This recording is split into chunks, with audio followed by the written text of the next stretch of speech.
এই অভিশাপে রাবণ আর কোন নারীর কাছে যেতে পারলো না। এই কারণে রাবণ সাহস করে না কোন নারীকে আর বলাৎকার করিতে। মুগ্ধপাত জানে না সীতা যে সতী। সে যদি জানতো সীতা মা যে সতী, সীতা মা যে স্বয়ং লক্ষ্মী দেবী, তাহলে সে আর এই কথা জীবনে বলতো না।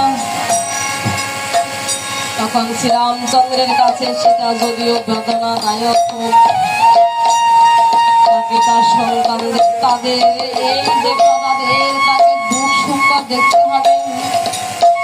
তখন লক্ষ্মণের কাছে গেলেন।